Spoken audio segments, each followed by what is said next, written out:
नमस्कार, मी नीता पोद्दार लाईव्ह मराठीच्या बातमीपत्रात आपल्या सर्वांचं स्वागत।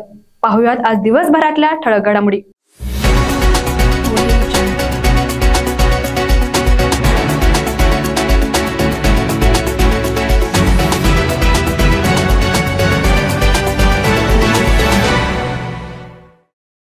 विशाळगड अतिक्रमणाचा मुद्दा आता चांगलाच तापलाय। हिंदू एकता आंदोलन संघटनेच्या वतीनं विशाळगडावरील अतिक्रमण आणि मलिक रेहान दर्गाचा मुद्दा धरत आज कोल्हापूर जिल्हाधिकारी कार्यालयासमोर ठिय्या आंदोलन करण्यात आलं। विशाळगडावरील मलिक रेहान दर्गाचं बांधकाम जमीनदोस्त करा, उर्वरित अतिक्रमणे लवकरात लवकर काढा, बाजीप्रभू देशपांडे आणि फुलाजी प्रभूंची स्मारके बांधा अशा मागण्या करण्यात आल्यात। तसंच विशाळगडावरील दर्गाची बाबरी केल्याशिवाय राहणार नाही असा कडक इशाराही यावेळी देण्यात आलाय।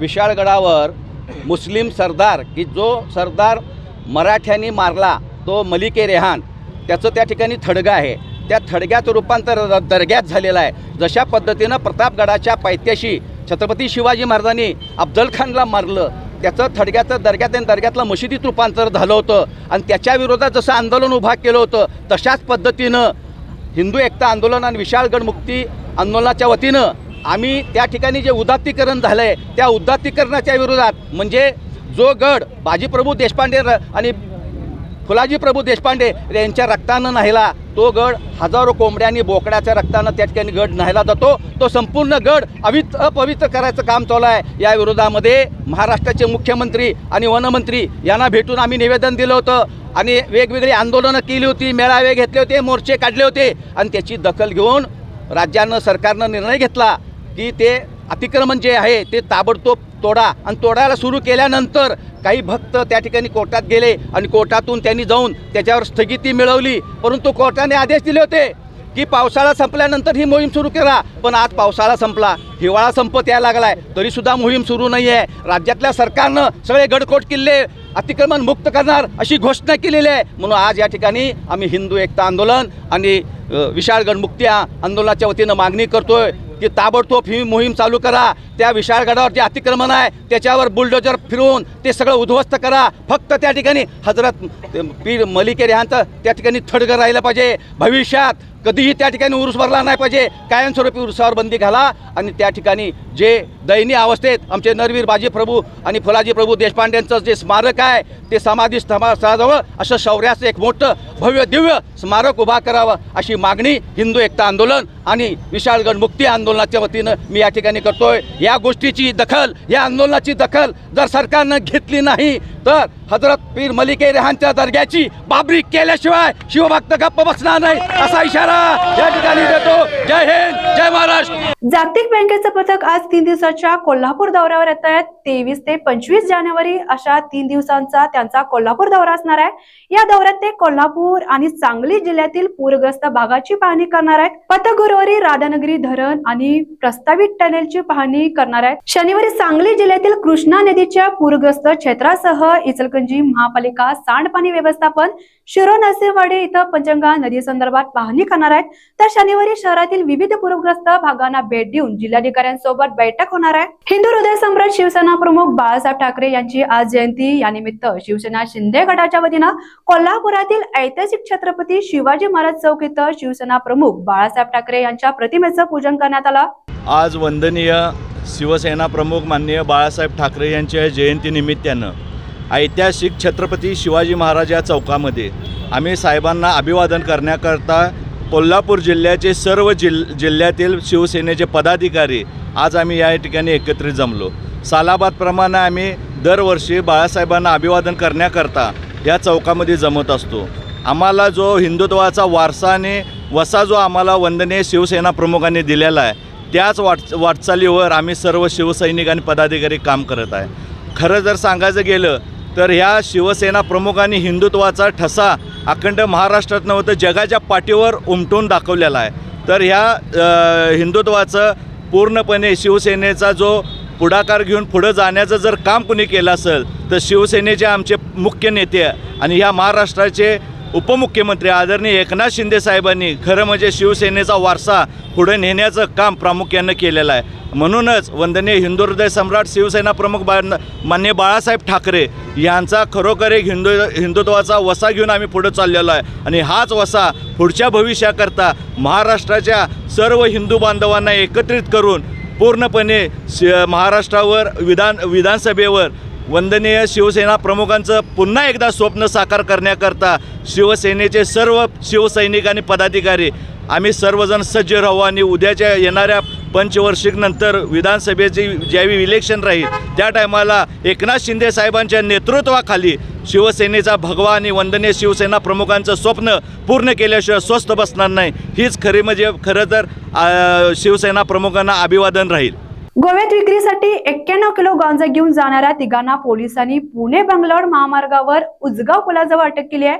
पोलिसांनी या टोळीकडून 91 किलो गांजा, एक दुचाकी आणि 3 मोबाईल असा 24 लाखांचा मुद्देमाल जप्त केलाय।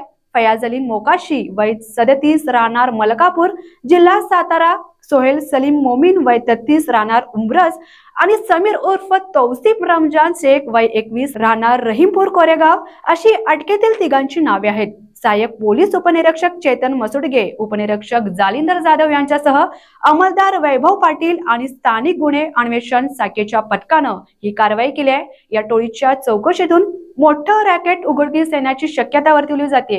राष्ट्रध्वजाच्या योग्य तो मान राखला जावा तसेच त्याचा अवमान होऊ नये यासाठी जिल्ह्यातील सर्व नागरिकांनी प्लॅस्टिकच्या राष्ट्रध्वजासाठी वापर होणार नाही याबाबत योग्य ती दक्षता घ्यावी असं आवाहन निवासी उपजिल्हाधिकारी संजय तेली यांनी केलंय। स्थानिक पातळीवर नागरिकांनी तसेच जिल्हा, तालुका, ग्रामपंचायत, माध्यमिक शाळा, कनिष्ठ महाविद्यालय, आरोग्य संस्था अशा शासकीय निमशासकीय संस्थांनी प्लॅस्टिकच्या राजध्वजाचा वापर होणार नाही याची काळजी घ्यावी अन्यथा अशा प्रकारांना पायबंद बसेल असे आवाहन निवासी उपजिल्हाधिकारी संजय तेली यांनी केलंय।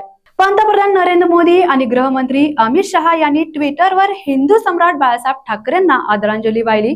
जर आपल्याला बाळासाहेब ठाकरेंचा खरंच सन्मान करायचा असेल तर येत्या 26 जानेवारीला बाळासाहेब ठाकरे यांना भारतरत्न जाहीर करावं ही महाराष्ट्रातील आणि देशातील हिंदूंची मागणी आहे आणि ती मान्य करावी अशी मागणी ठाकरे गटाचे खासदार संजय राऊत यांनी केली आहे।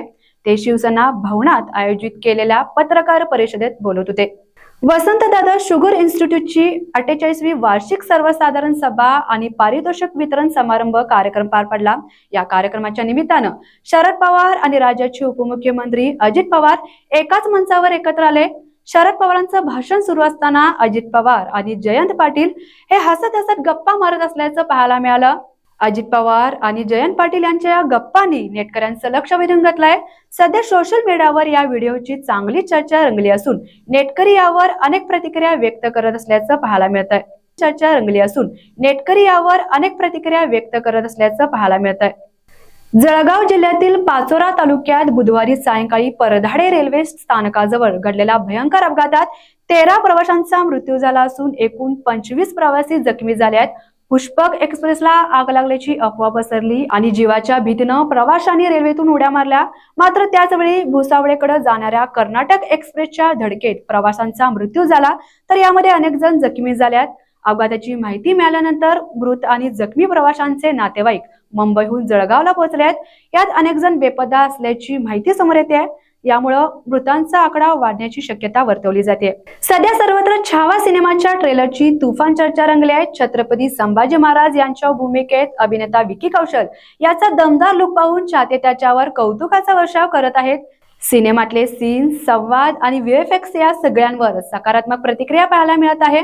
गेल्या 2 वर्षापासून विकी कौशल छावा सिनेमावर काम करत होता। सुरुवातीपासून त्याच्या लुकवर, त्याच्या फिटनेसवर त्याला प्रचंड मेहनत करावी लागली। या सिनेमाच्या नावाबद्दल बरीच चर्चा होती। अखेर काही महिन्यापूर्वीच निर्मात्यांनी सिनेमाचं नाव छावा असल्याचं घोषित केलं। त्यानंतर सिनेमाचं पोस्टर समोर आलं होतं। आता या सिनेमाचा ट्रेलर लॉन्च करण्यात आलाय। 14 फेब्रुवारीला व्हॅलेंटाईन डे दिवशी हा चित्रपट सर्वत्र प्रदर्शित होणार आहे। चित्रपट निर्माते आणि दिग्दर्शक राम गोपाल वर्मा यांना 7 वर्षापूर्वीच्या जुन्या प्रकरणात दोषी ठरवण्यात आलाय। आता त्यांना 3 महिन्यांच्या तुरुंगवासाची शिक्षाही सुनावण्यात आली आहे। मुंबईच्या अंधेरी मजिस्ट्रेट कोर्टानं ही शिक्षा सुनावली आहे। सुनावणी दरम्यान हजर न राहिल्याबद्दल न्यायालयानं चेक बाउन्स प्रकरणात राम गोपाल वर्मा याच्या विरोधात नॉन वॉरंट देखील जारी केलाय। न्यायालयानं हा निर्णय राम गोपाल वर्मा याच्या सिडी केंट या नवीन प्रोजेक्टच्या घोषणेपूर्वी जाहीर केलाय. तर या होत्या आजच्या ठळक घडामोडी. अशा नवनवीन घडामोडी पाहण्यासाठी पाहत राहा लाईव्ह मराठी.